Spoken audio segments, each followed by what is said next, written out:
जहां से शिवजी का जल बहकर निकल रहा होता है उसको कभी लांगा नहीं जाता।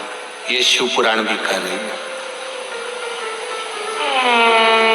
कारण हमारे पूर्व में अगर हमने 16 सोमवार का व्रत करा हो, पशुपति व्रत करा हो, सोमवार का व्रत करा हो, प्रदोष का व्रत करा हो, शिवरात्रि का व्रत करा हो, चतुर्थी का व्रत करा हो, हरताली का तीज का व्रत करा हो, या मंगलवार, बुधवार, शनिवार जो भी व्रत पुरुष या स्त्री जो भी करते हैं, एकादशी आदि, जब हम शंकर भगवान का जल लांघते हैं तो हमारे व्रत का आधा हिस्सा उसी समय समाप्त हो जाता है। जैसे शिव महापुराण की कथा कहती है, जैसे काम रूपेश्वर राजा जो शिवजी की भक्ति करता था, शंकर भगवान का भजन करता था, काम रूपेश्वर।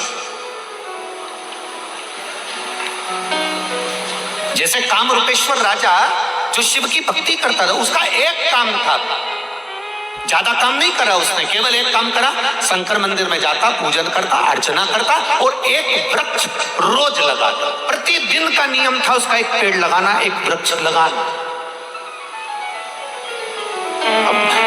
वृक्ष लगाने में उसकी इतनी पुण्याई क्या हो गई कि 33 कोटि देवी देवता उससे मिलने के लिए आते थे। कारण क्या था?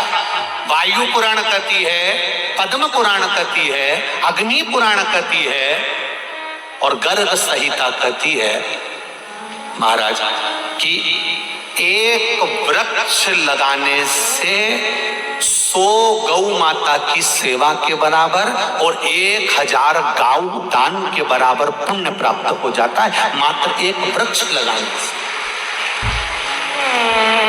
अगर आपने जिंदगी में एक पेड़ लगाया, एक वृक्ष लगाया, उसको पाल पोस के बड़ा करा, बड़ा कर वो पेड़ अगर बड़ा हो गया, वो वृक्ष बहुत बड़ा हो गया, कहीं आपने लगाया और वो वृक्ष बड़ा हो गया। अगर आपने एक वृक्ष लगाया है तो समझ लेना तुमने 1000 गौ का दान दे दिया, 1000 गौ का दान दे दिया। और 100 अगर वृक्ष को तुम बड़ा कर रहे हो, पानी डाल रहे हो, खाद डाल रहे हो, उस वृक्ष को बड़ा कर रहे हो, तो समझ लेना 100 गाय माता को पालने के बराबर पुण्य मिलता है एक वृक्ष को बड़ा करने में। 100 गौ माता को पालने के बराबर पुण्य।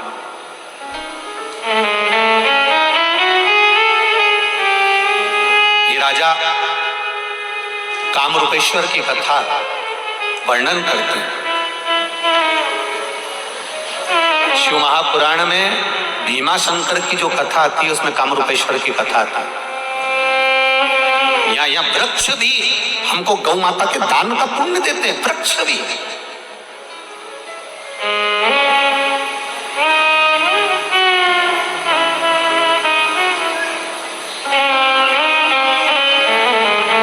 कई लोग कहते हैं गुरुजी कौन सा वृक्ष अच्छा होता है, कौन सा वृक्ष बेकार होता है, हमारे यहाँ पर बहुत सारे पेड़ लगे हैं, हम काट दें। हमने कहा सभी वृक्ष अच्छे होते हैं, कौन सा महाराज ने कहा कि बेकार होता है? पेड़ वृक्ष छाया देने वाला अगर किसी पथिक को छाया दे रहा है तो उससे बढ़िया जिंदगी में कोई सुख नहीं, कोई साधन नहीं। ठीक है?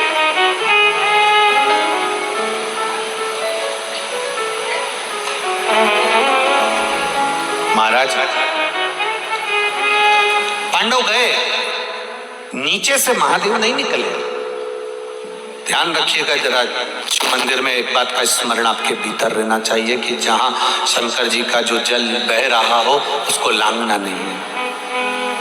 हाँ, एक काम जरूर करना, जो जल बह रहा है उस पर हाथ का स्पर्श कर कर अपनी आंखों से जरूर लगा लेना। अभी तो खैर प्रसाद शिव महापुराण की कथा यहाँ नहीं चल रही है, यहाँ तो 12 ज्योतिर्लिंग चल रही है। पर जब आप 3 तारीख से 9 तारीख तक कथा सुनेंगे, उसमें पहले दिन की जो कथा है 3 तारीख से बड़ौदा से, वो तो 1 बजे से 4 बजे तक आएगी, बाकी की सब 2 बजे से 5 बजे तक रहेगी। उस कथा में आप सुनेंगे तो जो शिवजी पे चढ़ा हुआ जल और पंचामृत जिस ब्राह्मण जिस पात्र में अभिषेक कराते हैं, जिस पात्र में रखते हैं, या जल जहां बहकर जाता है, उस तक का महत्व है। उसका भी वर्णन किया गया कि उस जल की कितनी महत्व, उसका कितना प्रयोग होना चाहिए। ये धतूरा जो है ना, आप लोग शिव जी पे चढ़ा देते हो। एक तिथि, एक दिन शंकर भगवान का ऐसा भी आता है कि धतूरे को तोड़कर चढ़ाया जाता है। कभी भीतर से इसका जो गुर्दा निकाला जाता है वो शिव जी पे समर्पित करा जाता है, और उसका भी स्मरण हमारे यहाँ पर किया गया है। आप कभी काशी जाएं या उज्जैनी जाएं या सोमेश्वर सोमनाथ जाएं या भीमा शंकर जाएं, तो वहां पर जब आप धतूरा चढ़ाएंगे तो वहां पंडित जी आपका वो धतूरे को तोड़ देंगे, तोड़ने के बाद उसको समर्पित कर। हाँ, उसका भी वर्णन हमारे शास्त्र करते, वो भी हम सुनेंगे उस कथा में 3 से 9 तारीख वाली में, दिसंबर की कथा, बड़ौदा से। महाराज पांडवों ने देखा, पर भीम, पांडव गए थे पाप धोने के लिए, भीम गया था महादेव को केवल रिझाने के लिए, उनका दर्शन पाने के लिए। पांव फैलाकर खड़ा है, नीचे से सारे पशु निकल गए, शिव नहीं गए, भगवान शंकर नहीं गए, नंदी के रूप में थे, भीम गए। इसने पहचान लिया ये महादेव है।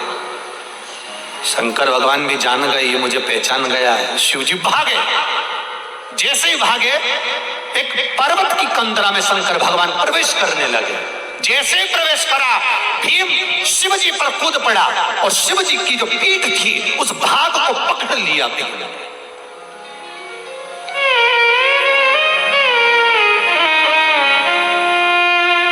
अब आधा भाग तो उस गुफा में, उस कंदरा में चले गया पर्वत की, आधा भाग शिव का, जैसे एक नंदी के पीठ पर एक अग्र भाग बना होता है, उस भाग को, नंदी के भाग को वो भीम ने पकड़ लिया।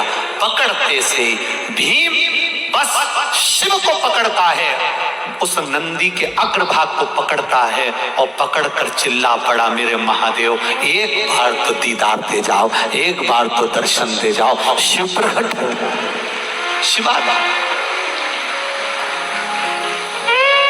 शंकर भगवान उसी अग्रभाग से, जो नंदी का अग्रभाग है, उससे प्रकट होकर कहते हैं, भीम तूने मुझे पहचान लिया पर तेरे भाई मुझे नहीं पहचान पाए, पर प्रभु आप उनको भी दर्शन दीजिए, एक बार कृपा तो कर दीजिए। जो शिव महापुराण की कथा सुनने वाले होते हैं, जब अपने पड़ोस में भी अगर कोई दिक्कत आती है तो वो एक बार तो कह ही देते हैं, मैंने सुना है तो रुद्राक्ष का जल दे दे, मैंने सुना है तो एक लोटा पानी चढ़ाया, मैंने सुना है एक पशुपति व्रत कर ले। ये अपने पास वालों को भी समझा देती हैं, अपने रिश्तेदारों को भी कह देती हैं, फोन पर बात करते करते देती हैं कि कथा आ रही है, कथा सुनो, तकलीफ है कथा का स्मरण करो, रसतत्व ग्रहण करिए, आनंद लीजिए उस कथा का। एक पत्र आया है,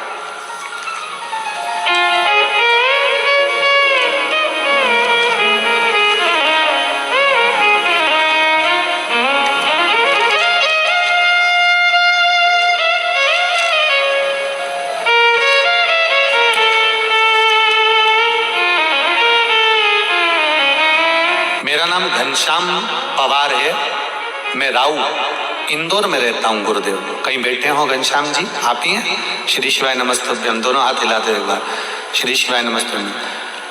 मेरा नाम घनश्याम पवार है, मैं राऊ इंदौर में रहता हूँ। आज बाबा की सेवा में लगा हूँ क्योंकि बाबा ने मुझे जीवित देख कर दिया, मेरी जान वापिस बच गई, ये बाबा की कृपा है गुरुदेव। मैं बाबा का क्या वर्णन करूं गुरुदेव। 7 अक्टूबर 2022 को मेरे साथ में हादसा हो गया था। मैं बिजली विभाग में काम करता था और काम करने के लिए डीपी लाइन पर चढ़ना पड़ा। ऊपर चढ़ने के बाद न जाने कैसे मुझे 11,000 केवी का करंट लग गया और मैं 15 से 20 फुट ऊपर से नीचे गिर गया। मेरा पूरा शरीर धड़क रहा था और मैं जमीन पर गिरते से बेहोश हो गया था। शरीर बुरी तरह से जल गया था। फिर मुझे होश नहीं कि क्या हुआ। फिर मुझे अस्पताल ले जाया गया। हॉस्पिटल में, एक हॉस्पिटल में झेला नहीं गया, दूसरे हॉस्पिटल में भेज दिया गया।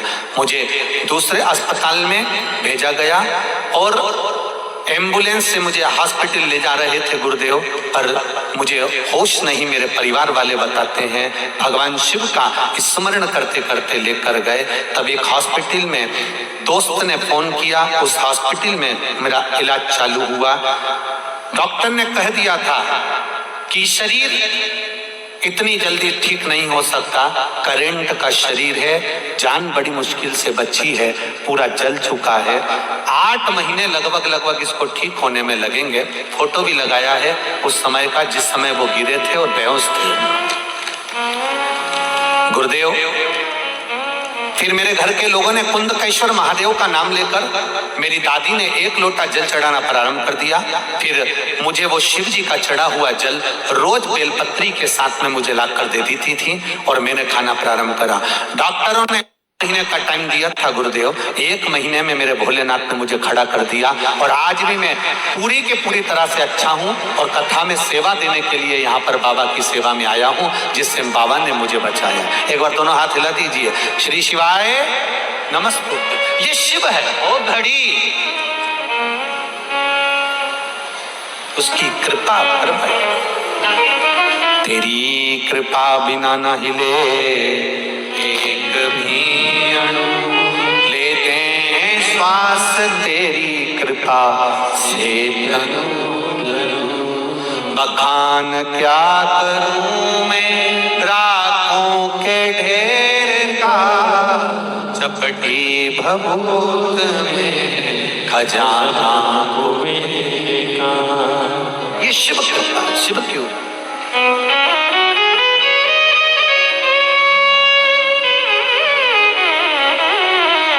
उसकी कृपा बिना कुछ नहीं हो सकता। बड़ा ही दयालु है मेरा भोले, बड़ा ही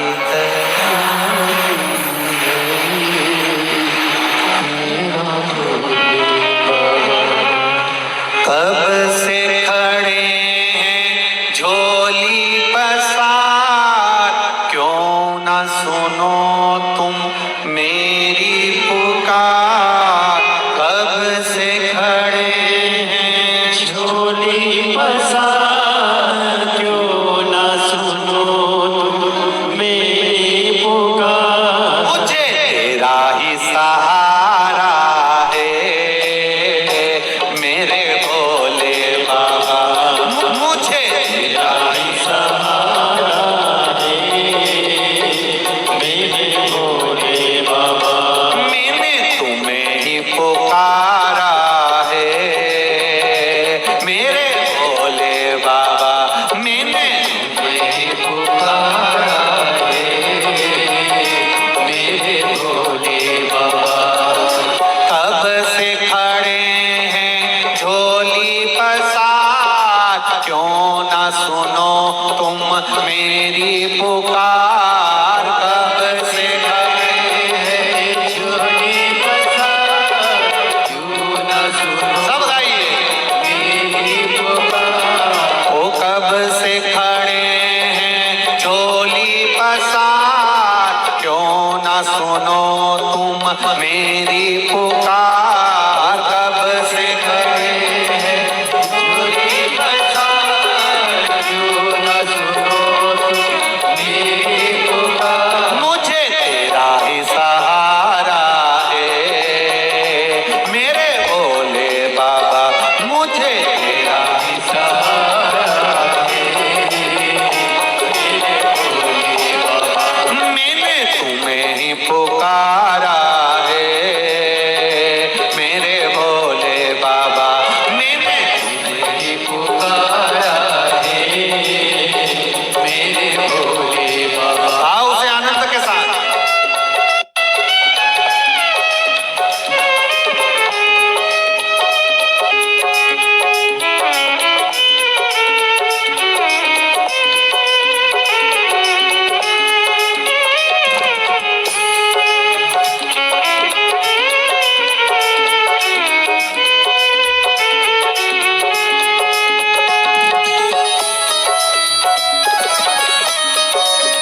लो लगी है आज मंदिर में ये भीड़ भारी, देख लो लगी है आज मंदिर में ये भीड़ भारी। दर्शनों के आगे आए हैं लाखों नर और नारी, दर्शनों के आगे आए हैं लाखों नर और नारी। आ जाए भोले बाबा, आ जाए भोले बाबा, तीनों ने पुकारा है मेरे भोले बाबा, तीनों ने पुकारा है मेरे भोले बाबा।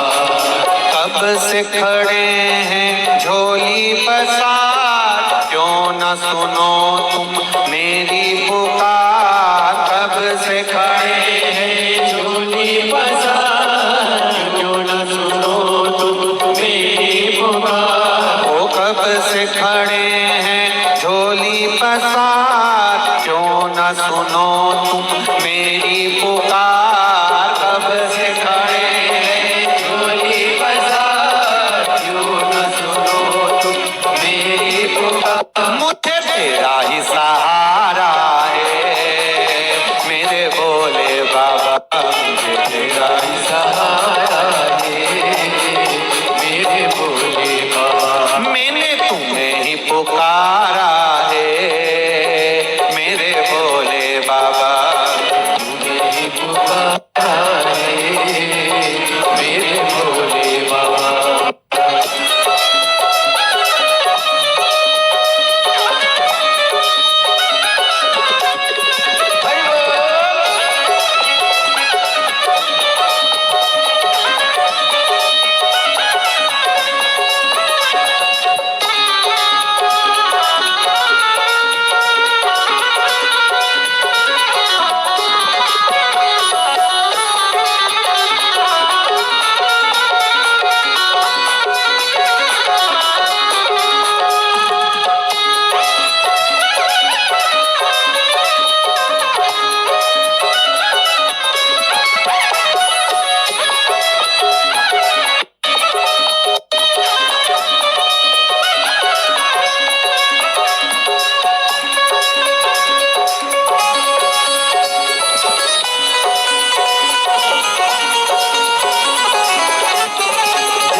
गम जमाने के हम लेके आए, जिंदगी से आए गम जमाने के हम लेके आए।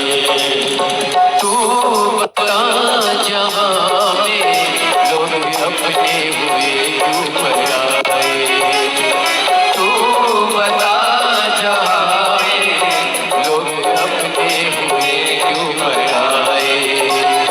तेरे सिवा दुनिया में, तेरे सिवा दुनिया में कोई ना हमारा है मेरे भोले बाबा, कोई ना हमारा है मेरे भोले बाबा। तेरा ही सहारा है मेरे भोले बाबा, मुझे तेरा ही सहारा है मेरे भोले बाबा। कब से खड़े हैं झोली पसार, क्यों न सुने तू मेरी पुकार। कब से खड़े हैं झोली पसार, क्यों न सुनो तुम मेरी पुकार। ओ कब से खड़े हैं झोली पसार, क्यों न सुनो तुम मेरी पुकार। पुकार कब से खड़े हैं झोली पसार, क्यों न सुनो तुम मेरी पुकार। मुझे तेरा ही सहारा है मेरे भोले बाबा, मुझे तेरा ही सहारा है मेरे भोले बाबा। मैंने तुम्हें ही पुकारा है मेरे भोले बाबा, मैंने तुम्हें पुकारा है मेरे भोले बाबा।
जय हो।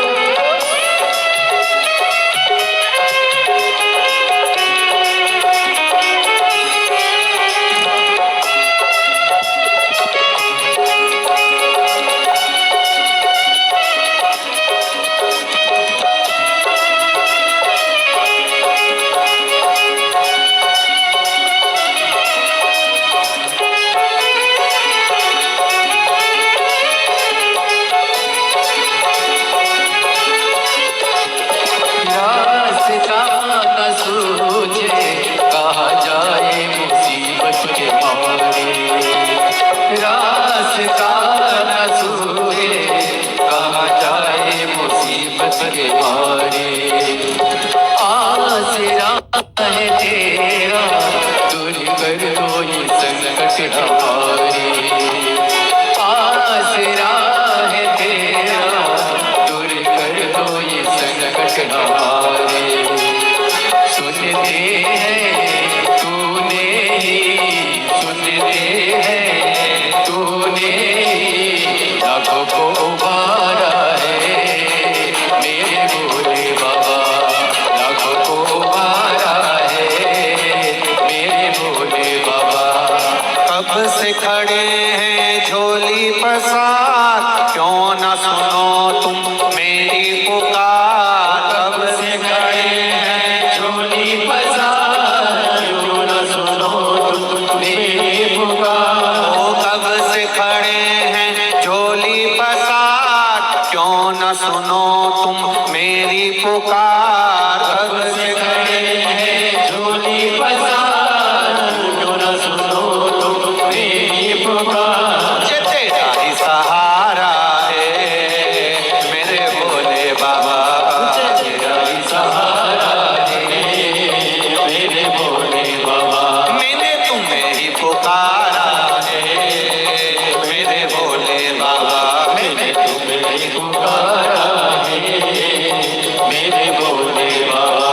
मुझे तेरा ही सहारा है मेरे भोले बाबा, मुझे तेरा ही सहारा है मेरे भोले बाबा। ओ कब से खड़े हैं झोली पसार, क्यों न सुनो तुम मेरी पुकार। कब से खड़े हैं झोली पसार, क्यों न सुनो तुम मेरी पुकार। मुझे तेरा ही सहारा है मेरे भोले बाबा, मुझे तेरा ही सहारा है मेरे भोले बाबा। मुझे तेरा ही सहारा है मेरे भोले बाबा। मुझे तेरा ही सहारा है मेरे भोले बाबा। मैंने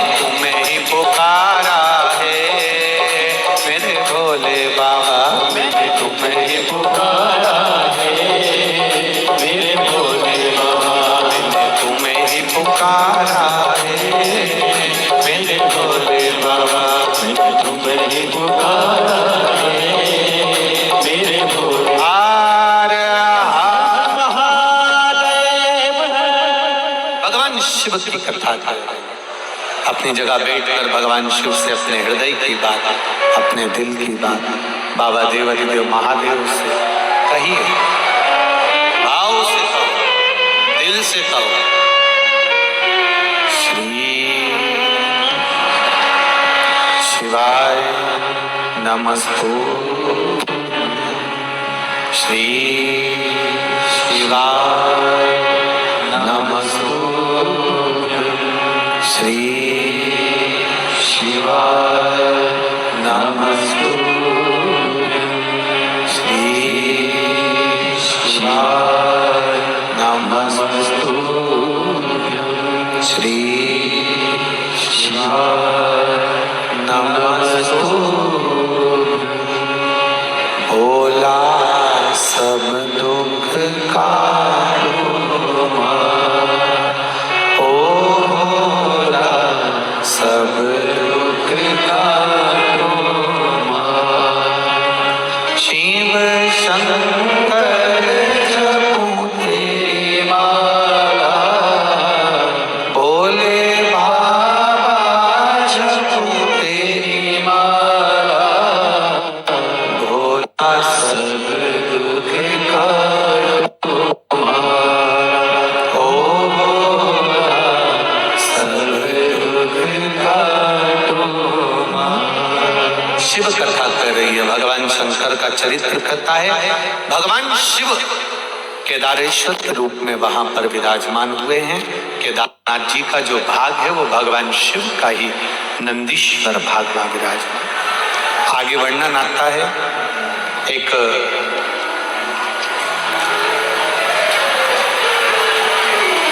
धर्म और मूर्ति के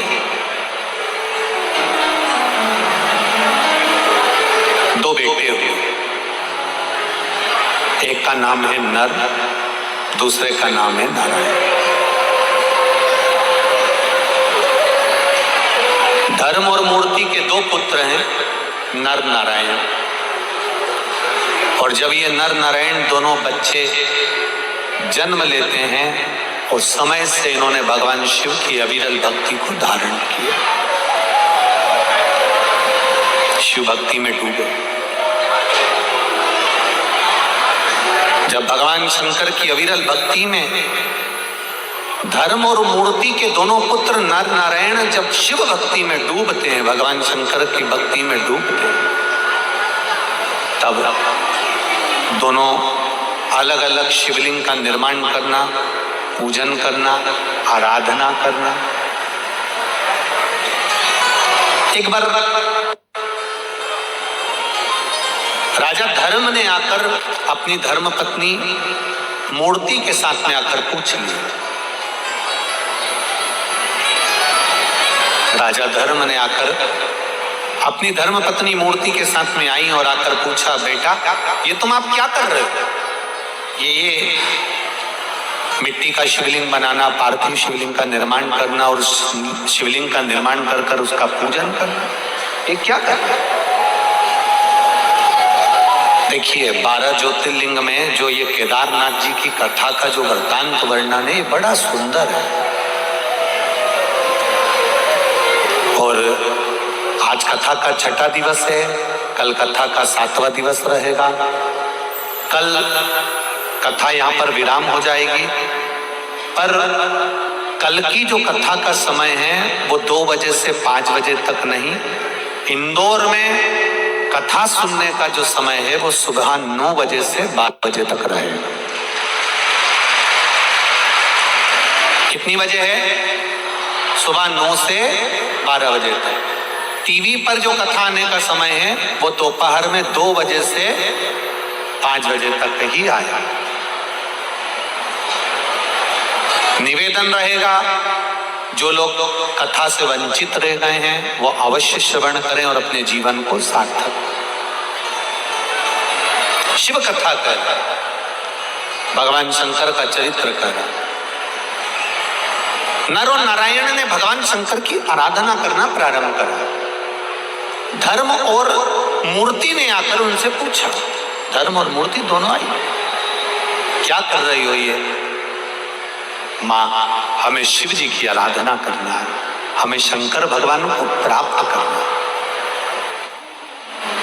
शिव जी को प्राप्त करना है? हाँ। दोनों तप साधना में डूब गए।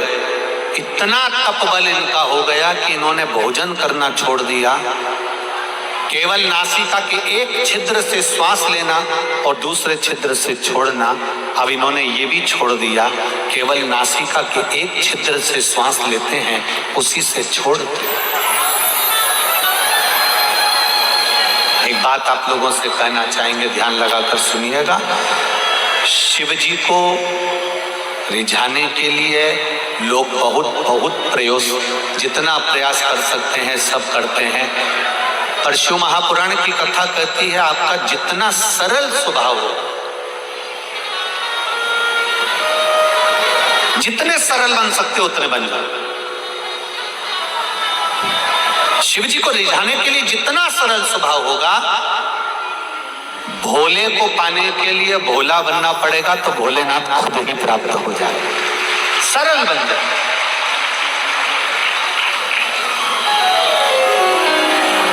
जितने सरल बन सकते उतने बन जाए।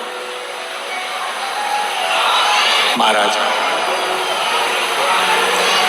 नर नारायण ने तप किया, शिव जी प्रकट हो गए और भगवान शंकर प्रकट होकर उसी समय पर सम्मुख में आकर खड़े होकर कहते हैं, नर नारायण मांगो तुमको क्या चाहिए।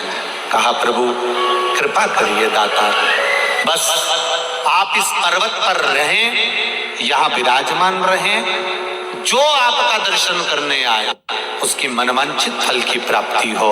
शिव जी नर नारायण पर्वत का भाव जानकर उसी पर केदारेश्वर के रूप में विराजमान।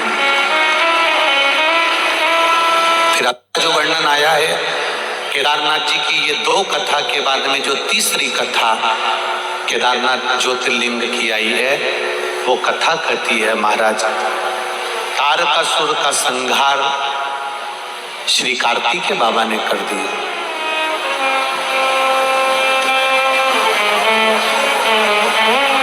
तारकासुर मर गए।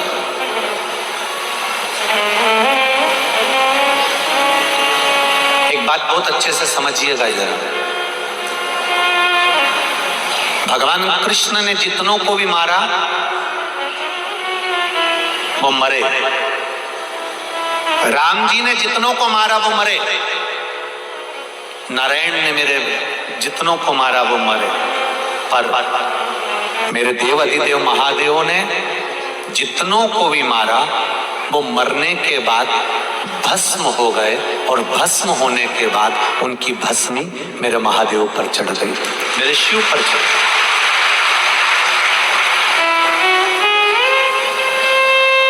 आप पूरी शिव पुराण को उठाकर देखिएगा, सब जगह पर लिखा है तारकासुर भस्म हो गए, गजासुर भस्म हो गए, भस्मासुर भस्म हो गए। आप जितने भी शंकर भगवान आप देखेंगे, जिसको शिव जी के साक्षीता मिली है वो भस्म हुआ और शिव पर ही उसकी भस्म चढ़ गई।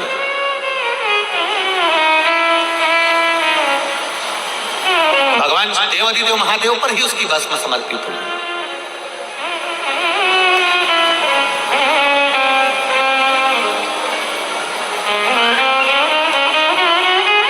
कई लोग कहते हैं महाराज जी कोई मर जाता है ना तो उसको कंधे पर रखकर राम नाम सत्य बोलते बोलते शमशान तक लेकर जाते हैं, उसकी आखिरी मंजिल तक हम उसको छोड़कर आ गए। पर शिव महापुराण की कथा थोड़ा उल्टा कर रही है। शिव महापुराण की कथा कहती है आप मुर्दे को मंजिल तक नहीं छोड़ रहे हो, मुर्दा आपको मंजिल बता रहा है कि यहां आना है।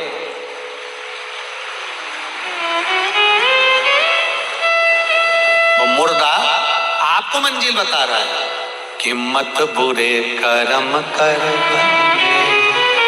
वरना पछताएगा, भगवान की आंखों से तू बच नहीं पाएगा, तू बच नहीं पाएगा। अरे ओ अज्ञानी मत करना, तेरे कर्म का फल भी तू ही पाएगा, जैसा किया तूने तेरे आगे आएगा। मत बुरे कर्म कर बंदे, मत बुरे कर्म कर बंदे, वरना पछताएगा। भगवान की आंखों से तू बच नहीं पाएगा, तू बच नहीं पाएगा। शिव कथा कह रही है, मुर्दे को तुम मंजिल तक नहीं पहुंचा रहे हो, मुर्दा तुम्हें आखिरी मंजिल दिखा रहा है कि यहां मैं आया हूं, एक दिन तुमको भी आना है। जैसे मैं बंध कर आया, सबको मालूम है कि ये मर गया, नहीं उठेगा, फिर भी कितना डर है कि अर्थी पे रखकर भी जम के खींच खींच के बांध रहा है, और बांधने वाले भी एक्सपर्ट हर समाज में मिल जाएंगे, ज्ञान देने के लिए खड़े रहेंगे। अच्छे से बांधो,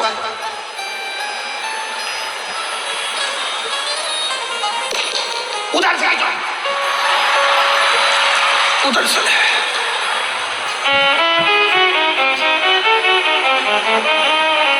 और जम के खींचो। मुर्दा भी सोच रहा मर गया हूं, निपट चुका हूं, सौ पड़ा है, इतना मत खींचो, मैं कहीं नहीं जाऊंगा।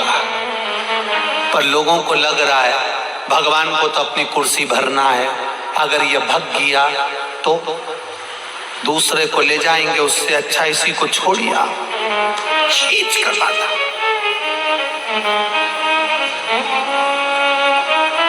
ले गए राम नाम। अरे बोलो तो सत्य, जिंदा रहे हो तब तक बोल लो, मरने के बाद दूसरे बोलेंगे, अपन तो सो रहेगा, कौन बोलेगा? ले जाओ। आगे वाले चिल्ला रहे हैं राम नाम सत्य है, पीछे वाले बात करते जा रहे हैं। सीताफल बहुत बड़े बड़े आ रहे हैं,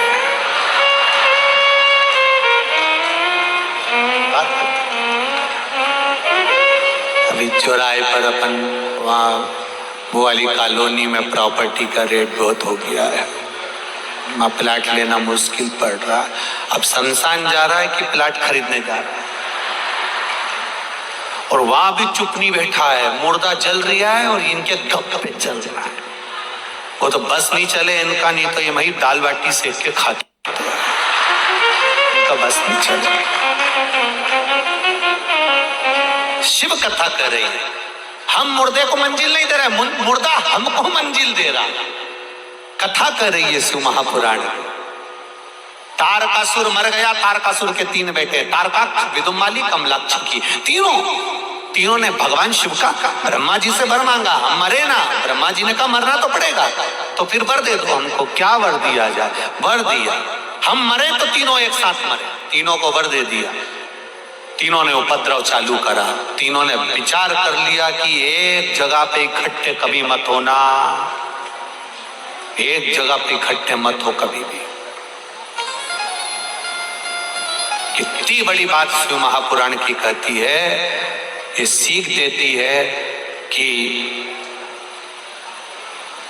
एक साथ इकट्ठे होकर घर के सभी व्यक्ति, घर के सारे पुरुष एक साथ कहीं पर भी ना जाएं, घर में कम से कम एक व्यक्ति को तो छोड़कर जाइए।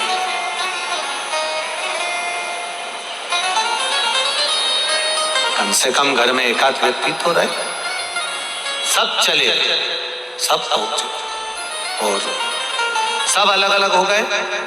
उपद्रव मचाया, भगवान शिव जी ने कह दिया 33 कोटि देवी देवता पशु बन जाओ और मैं तुम्हारा पति बनता हूं। मैं नंदी का बड़ा रूप लेकर दौड़ूंगा, भागूंगा, तुम आगे आगे भागना, मैं पीछे पीछे भागूंगा।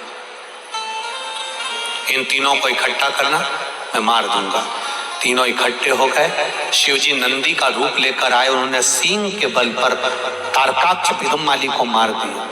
कमलाक्ष की पीछे से आकर शिव जी का सिर काट दिया। सिर जाकर नेपाल में गिर गया। शंकर भगवान का धड़ भूमि पर गिर गया। जैसी भूमि पर गिरा, शंकर भगवान को लगा ये तीनों अगर आज नहीं मरे तो कभी नहीं मरेंगे। शिव जी ने अपना असली स्वरूप धारण करा। त्रिशूल लेकर तारकाक्ष, विदुम्माली और कमलाक्ष की तीनों को समाप्त कर दिया। देवताओं ने जय घोष करी, बोल पशुपतिनाथ भगवान की। नेपाल में जाकर वो शीश गिरता है और भगवान पशुपतिनाथ के रूप में विद्यमान होते हैं। धड़ केदारेश्वर के रूप में विद्यमान होता है, विराजमान होता है। बोल केदारनाथ भगवान की। भगवान का सुंदर शिव महापुराण में पाशुपत्य अस्त्र, पाशुपत्य व्रत का वर्णन आता है और भगवान पशुपति व्रत का जो विधान कहा गया है महाराज, भगवान शंकर का ये 5 सोमवार का व्रत होता है। इस 5 सोमवार के व्रत में अगर पुरुष और स्त्री, पति और पत्नी दोनों साथ में व्रत कर रहे हैं तो थालियां अलग अलग लगेंगी, प्रसाद अलग अलग जाएगा, दिया अलग अलग जाएगा। प्रसाद बनने का जो पात्र भी होता है, कढ़ाई, उसमें अगर हलवा बना रहे हो या सामान बना रहे हो, एक साथ नहीं बनेगा, दोनों थाली का अलग अलग बनेगा। पहले एक थाली का प्रसाद बन जाएगा, फिर दूसरी थाली का प्रसाद बनेगा। एक साथ आटा सेक कर रखा भी नहीं जाता और एक साथ 2 भाग करे भी नहीं जाते। अगर तुमने सोच लिया कि पति भी व्रत कर रहे हैं, उनकी थाली का भी एक साथ सेक लो, तो नहीं, फिर वो 2 हिस्से हो गए, वहीं से 2 हिस्से हो गए। बोलो सही है कि गलत है?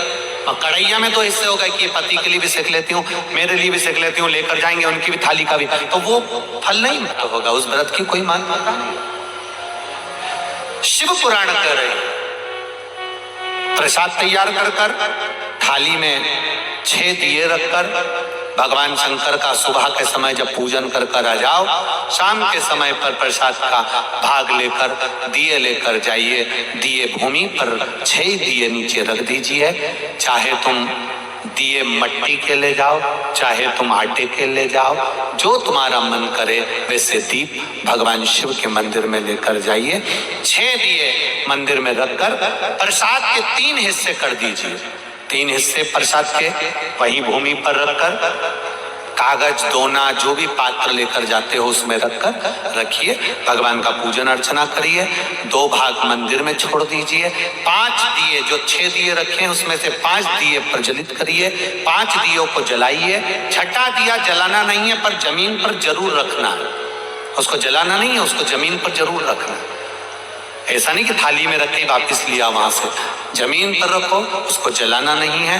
5 दिए प्रज्वलित कर कर पूजन कर कर देवाधिदेव महादेव से प्रार्थना कर कर, बाबा आज मैंने पशुपति व्रत लिया है, आप कृपा करना, ये मेरा पहला व्रत है बाबा, उसको स्वीकार करना। बाबा से विनती करना। विनती कर कर बाबा से 1 दिया और प्रसाद का 1 हिस्सा उठाकर वापिस रख लो। जिस दिए को जलाया नहीं है वो दिया थाली में लेकर प्रसाद का हिस्सा लेकर वापिस घर की ओर चल दो। घर में प्रवेश करते समय देहली के अंदर नहीं, देहली के बाहर, दरवाजे से बाहर सीधे हाथ की ओर बैठकर आराम से वो 6ठे नंबर का दिया प्रज्वलित कर दीजिए, जला दीजिए। घर का अपना मुख घर की ओर होना चाहिए। जहां बैठोगे सीधे हाथ पर अपना द्वार की ओर मुख कर कर सीधे हाथ पर दिया लगा दीजिए, जला दीजिए। बाबा से विनती करते हुए घर में प्रवेश कर लो। जो 1 हिस्सा प्रसाद का लेकर आए हो, जब भोजन ग्रहण करो उससे पहले वो प्रसाद का हिस्सा पा लीजिए। उस प्रसाद में से किसी को भी प्रसाद नहीं देना है, उसको स्वयं को पाना। ऐसे 5 व्रत पूर्ण करिए। 5 व्रत के बीच में अगर चतुर्थी आ जाए, तीज आ जाए, एकादशी आ जाए और आप अगर व्रत करते हो तो पहले अपना व्रत कर लो। ये पशुपति व्रत उस दिन छोड़ दो, अगले में कर लेना। और पांचवा व्रत जब रहे तब बाबा की जैसी रोज पूजन करते हो वैसी ही कर पांचवें व्रत के दिन एक श्रीफल भेंट जो तुमसे बन जाए बाबा के मंदिर में, और 108 या तो चावल का दाना या बेलपत्र या फूल की पंखड़ी या 108 जो भी सामग्री आपको बाबा को देना है वो चढ़ाते हुए वैसा कि वैसा ही नियम धारण करते हुए फिर प्रसाद का एक हिस्सा लेकर एक दीप लेकर दरवाजे पर लगाकर बड़े आनंद से प्रवेश करो। मेरा पशुपतिनाथ बाबा आपके मन की मनोरथ पूर्ण करे, ये भाव जागृत करते हैं। शिव जी से निवेदन करते हुए भगवान केदारेश्वर की ये 3 कथा हमारे यहाँ शिव महापुराण में वर्णन आती है। अगला वर्णन आता है महाराज सुंदर आनंद के साथ में भगवान शंकर का भावपूर्ण आनंद के साथ में भीमा शंकर का वर्णन किया गया। भगवान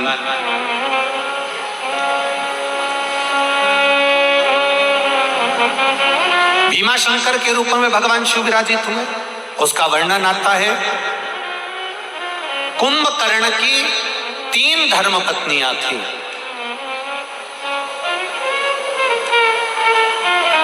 कुंभकर्ण की 3 पत्नी, पहली है वज्रज्वाला, दूसरी नंबर पर है करकटी और तीसरी नंबर पर है तड़ितमाला।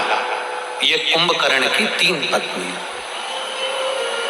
अब कुंभकर्ण की 3 धर्म पत्नियां, पहले नंबर पर वज्रज्वाला, दूसरे नंबर पर करकटी और तीसरे नंबर पर है तड़ितमाला।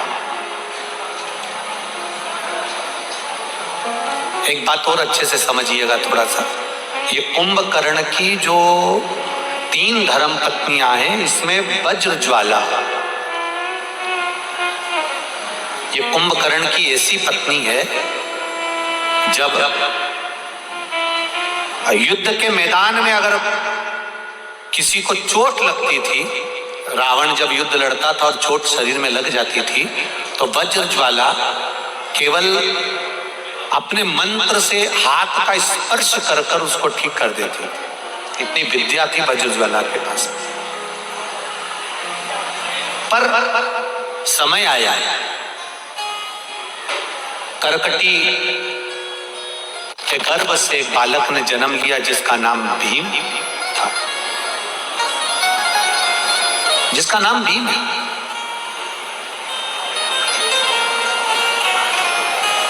पति मर चुका है, कुंभकर्ण मर गया, गर्भ में बच्चा था। अब विधवा होने के बाद, वेधव्य होने के बाद में बच्चे को जन्म दिया। परम पूज्य 1008 श्री बागेश्वर महाराज जी पधार रहे हैं। जोरदार ताली बजाकर स्वागत परम पूज्य गुरुदेव का। सिंहासन लगा, एक बार जोरदार ताली बजाकर स्वागत करिए। सिंहासन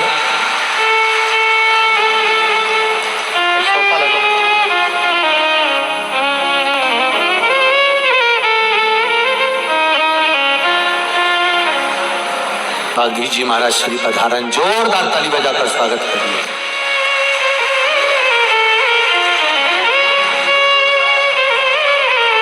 हे श्री वल्लभ प्रभु नो नाम, हमने प्राण प्यारो। हे श्री वल्लभ प्रभु नो नाम, हमने प्राण प्यारो जी।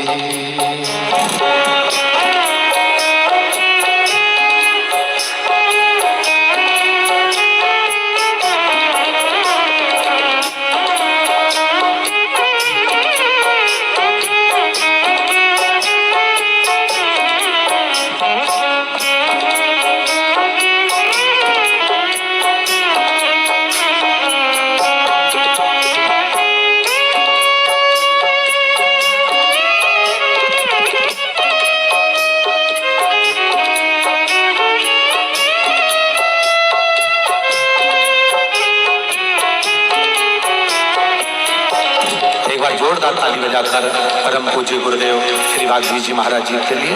श्री वल्लभाधीश हमारी गुरु गादी से आपका आगमन हुआ, गुरु घर से पधारे हैं। एक बार जोरदार ताली बजाकर बहुत बहुत स्वागत करते हैं। कथा चल रही भीमाशंकर की महाराज। संजय भैया से मैं निवेदन करूंगा, आदरणीय वागीश जी महाराज श्री का माल्यार्पण करके स्वागत करें। संजय भैया जी शुक्ला, विधायक क्षेत्र कमान के।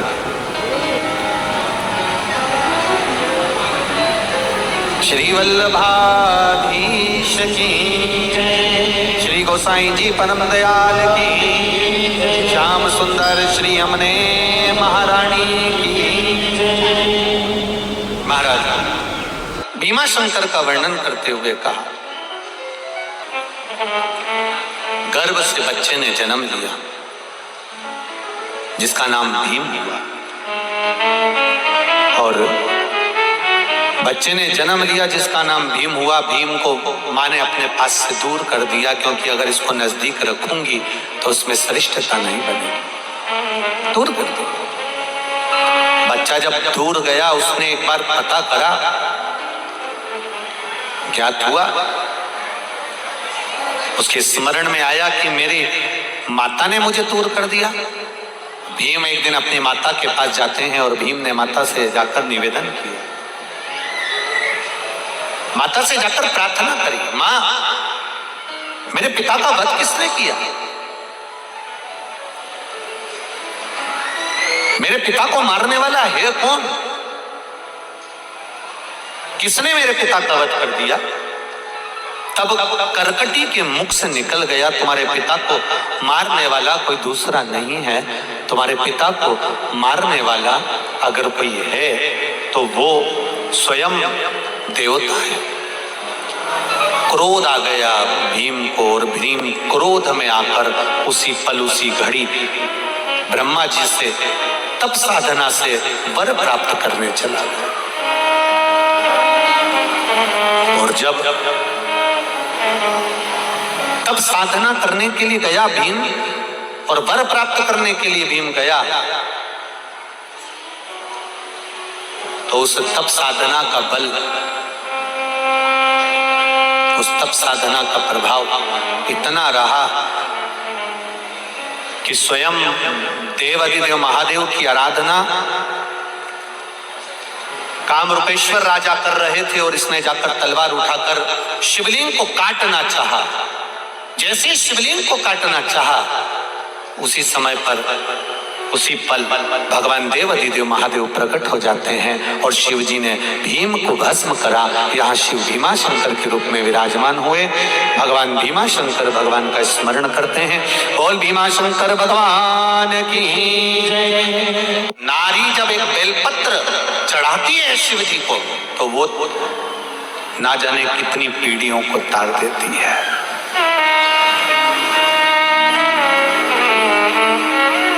हम तो केवल 7 पीढ़ी या 3 पीढ़ी की बात कर रहे हैं। उज्जैन के ऋण मुक्तेश्वर मंदिर पर दीवार पर लिखा हुआ है कि शिव महापुराण की कथा वर्णन करती है। शिव महापुराण की कथा श्रवण करने वाला, शंकर भगवान को भजने वाला, शिव को एक बेलपत्र चढ़ाने वाला, उज्जैन के ऋण मुक्तेश्वर मंदिर की दीवार पर लिखा हुआ है कि शंकर की कथा अगर कोई सुन लेता है तो उसकी 7 पीढ़ी नहीं 71 पीढ़ी कर जाती है। ये उज्जैन कह रहा है।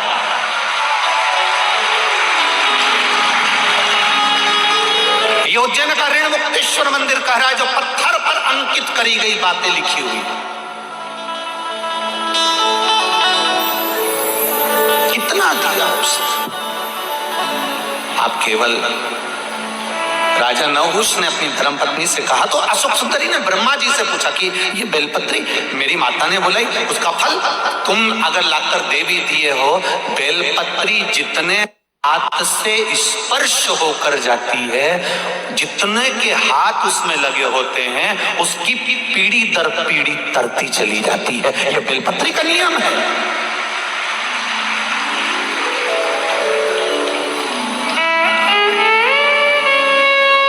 कोरोना बीमारी, अब कोरोना बीमारी को समझ लो जरा।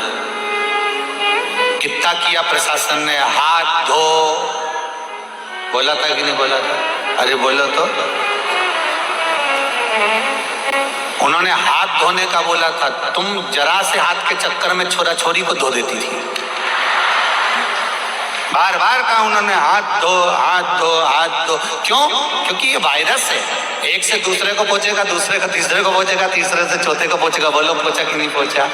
और ऐसा पहुंचता पहुंचता पहुंचता पहुंचता सबको बीमार कर दिया। जब एक वायरस छोटा सा टच करने से लोगों को बीमार कर सकता है, तो एक बेलपत्री टच करने से लोगों का उद्धार भी तो कर सकता है। वायरस थोड़ा सा टच करा, एक से दूसरे को, दूसरे को तीसरे से, तीसरे से चौथे को पहुंच गया। तो एक बेलपत्री भी तो स्पर्श, मात्र स्पर्श से, मात्र स्पर्श।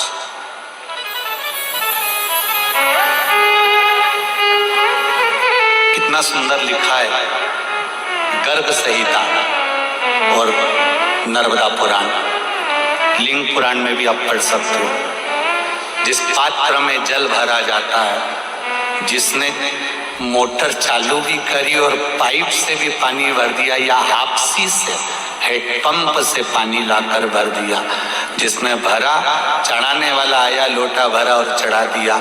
जिसने भरा, जिसने लोटा भर के चढ़ाया, उसका 80% पुण्य तो जिसने मोटर से पानी भरा था वो के खाते में चले गया।